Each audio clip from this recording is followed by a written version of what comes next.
കണ്ണൂർ പയ്യന്നൂരിൽ നഗരസഭാ കൌൺസിലറായി വിജയിച്ച VK നിഷാദിന്റെ പരോൾ വീണ്ടും നീട്ടി. 15 ദിവസത്തേക്കാണ് പരോൾ നീട്ടിയത്.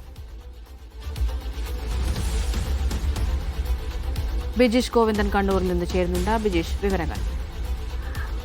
അമൃത, ഇതിനകത്ത് പയ്യന്നൂരിൽ നേരത്തെ പോലീസിനെ ബോംബെറിഞ്ഞ കേസിൽ 20 വർഷത്തെ കഠിന തടവിന് ശിക്ഷിക്കപ്പെട്ട VK നിഷാദിന് ഇതിപ്പോൾ ഒരു മാസത്തിനിടെ 3ാം തവണയാണ് പരോൾ അനുവദിച്ചുകൊണ്ടുള്ള ഉത്തരവിറങ്ങുന്നത്. ഇത്തവണ പരോൾ അനുവദിച്ച സർക്കാർ നേരിട്ടാണ്. നേരത്തെ ഈ വിധി വന്ന് ഒരു മാസം എത്തുന്ന ഘട്ടത്തിൽ ഡിസംബർ 26-ന് ജയിൽ സൂപ്രണ്ട് 6 ദിവസത്തെ പരോൾ അനുവദിച്ചിരുന്നു. അതിന് പിന്നാലെ ആ പരോൾ കാലാവധി പൂർത്തിയാകുന്ന ഘട്ടത്തിൽ 11 ദിവസത്തേക്കുള്ള പരോൾ ജയിൽ DGP അനുവദിക്കുകയും ചെയ്തു. ഇപ്പോൾ ജയിൽ DGP അനുവദിച്ച പരോൾ അവസാനിക്കുന്ന ഘട്ടത്തിലാണ് 15 ദിവസത്തേക്ക് കൂടി പരോൾ നീട്ടിക്കൊണ്ട് സംസ്ഥാന സർക്കാരിന്റെ ഉത്തരവ് വന്നിരിക്കുന്നത്. മൊത്തം 30 ദിവസത്തേക്കുള്ള പരോളായി ഇപ്പോൾ VK നിഷാദിന് ലഭിച്ചിരിക്കുന്നത്. അതും ശിക്ഷ ലഭിച്ച് ഒരു മാസം തടവിൽ കഴിയുന്ന ഘട്ടത്തിലാണ് ഇത്തരത്തിൽ 3 തലങ്ങളിൽ നിന്നായി നിഷാദിന് ഒരു മാസത്തെ പരോൾ അനുവദിച്ച് ലഭിച്ചിരിക്കുന്നത്.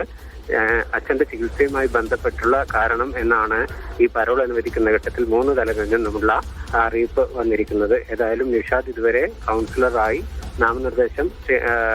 സത്യപ്രതിജ്ഞ ചൊല്ലിയിട്ടുമില്ല. അമൃത.